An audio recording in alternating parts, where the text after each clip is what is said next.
lungs taste the air of time blown past fallen sand.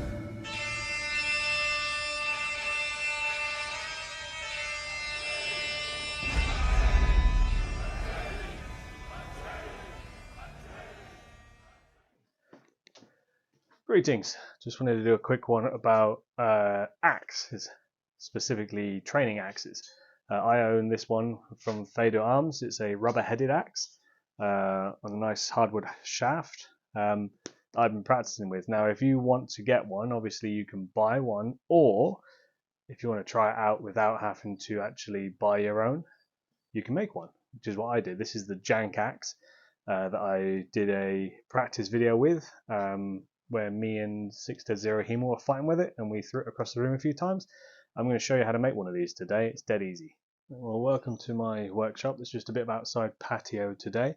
All you're going to need for this is a square of this stuff. It's these sort of foam tiles you get for sort of indoor gyms and playrooms. You need, you can get about, I'd say 3-4 axes out of one of those. So, you know, if you only want it in the one, you only need the one, but if you get a full set, you can make as many as you need.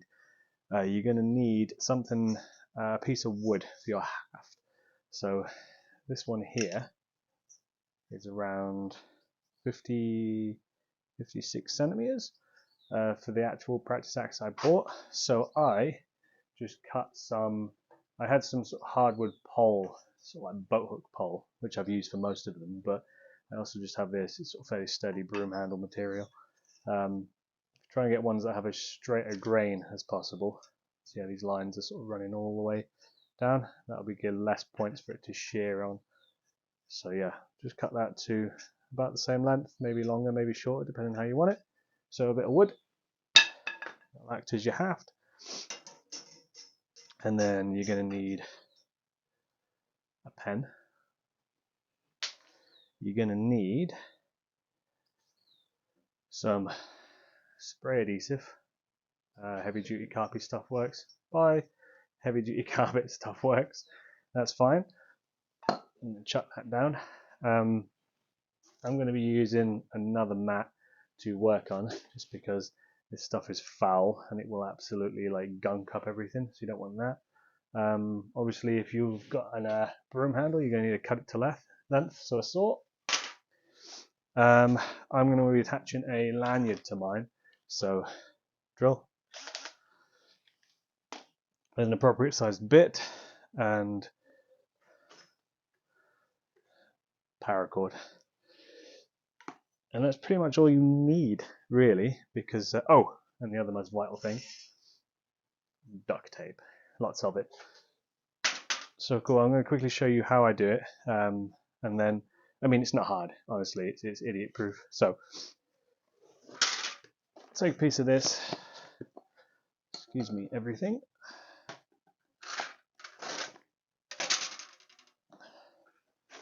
Take a piece of this, and if you're doing it from scratch, and you have an axe you like the look of, all you do is you take your axe, place it down flat, draw around it,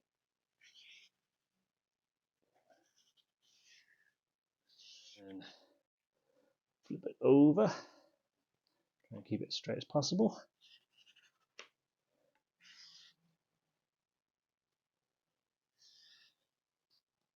Doesn't matter if it's a little rough, doesn't need to be too much. And then you literally just connect these. Now what I did was I made it sort of like rounded, like this. It just gives more material to attach. And I found with the first one, this was a bit thin. It sort of sheared here. So what I did was I basically did that and added a little extra thickness to the body of the axe. Okay. And then you cut it out. Editing me here, I forgot to mention you need a third piece, which will basically be the shape and size of one of the axe faces. This fits between the two other axe faces to create a thicker blade. It should also be long enough that it touches the haft on one side while sharing the same profile as the other axes you've cut. And you end up with a piece just like that. So that bit's nice and easy. You cut the bugger out, and then you're going to glue it together, which I'll show you how to do now. I'm not going to show you how to cut foam because that's bloody obvious. Excuse me. So get your gunky station set up and get your haft ready. So I've sort of like sanded the ends of these a little bit. I'm going to do a little bit more just so they're nice and smooth.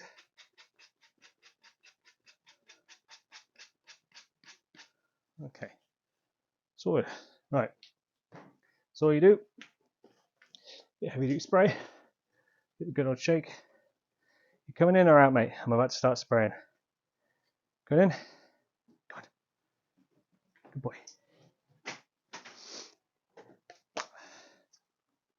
So make sure the nozzle's clear. Do not point at yourself at any point because these have a habit of just spraying you in the face, and it's not fun. Then just coat them. I'm using the smooth side just because it's flat.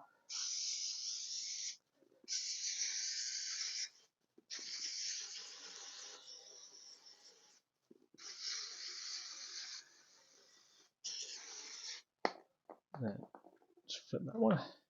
You can use gloves if you want, but I'm just using bare hands because you can just pick this stuff off your hands when you're done. Hello again. And then you want to sort of spray the portion of the haft that's going to be inside the actual socket. Like that. Okay. Then place that in the middle roughly.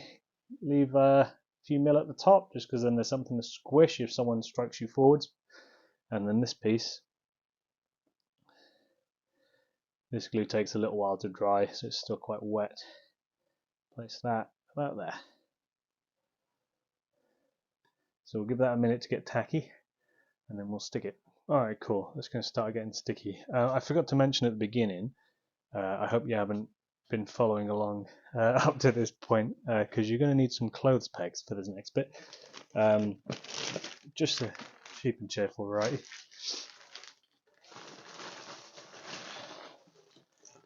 Bunch of them maybe. This is the gooeyest part.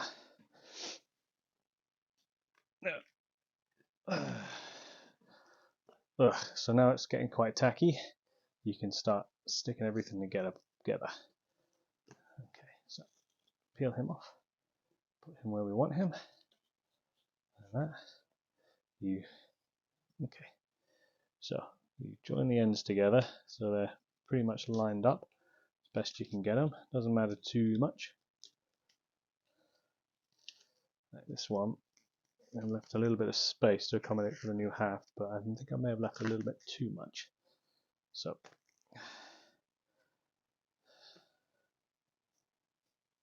yeah, I've left way too much. Oopsie daisy. Never mind. I'm using slightly bigger. So this piece here should be connected to this piece here. Okay, there should be a piece connecting across. That should be touching there. I've kind of messed that one up. If you look at another one I've made, it's pretty much touching. See that? Look, it's connected just there. That's what you want. That just adds a little bit of extra strength there. So what I'm going to do, I'll just form this a little bit. I'm going to snip off a little piece and stick it in there. But right now, you can throw some pegs on just to hold it together, stop it from peeling apart.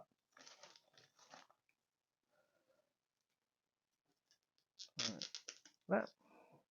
Cool. So I cut a little piece and I stuck it in there like that. Okay. And all you want to do is get the pegs and just attach them all the way around just to hold the various faces together while they glue like that.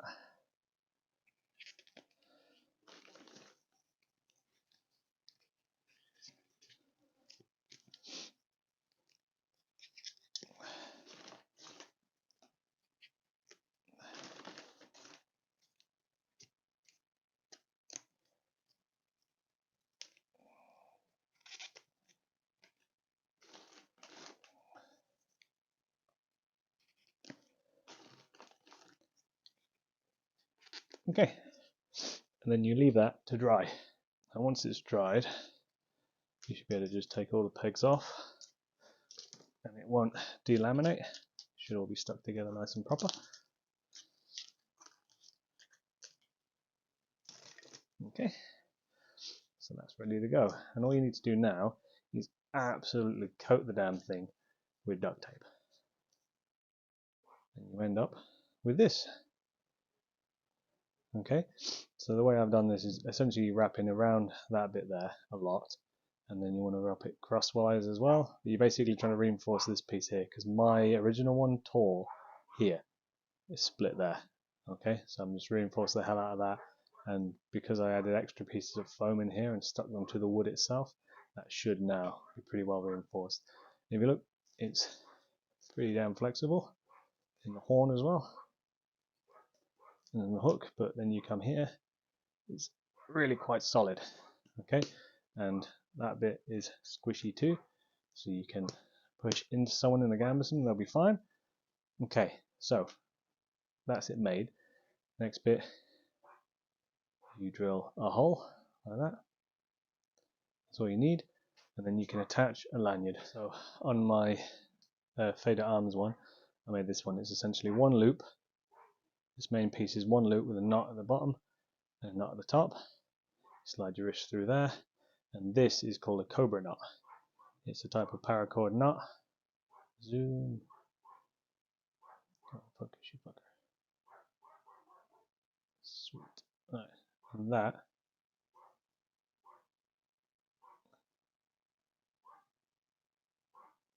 slides down like that. And that just acts as like a bead, so you can't drop it. Okay? That's all there is to it, really. All done. Now, I'm planning to teach a class, so I'm making 10 of these bad boys. And I will let you know how functional they are, because I'm going to film the whole class and I'll put it up for you to watch. Thanks for watching.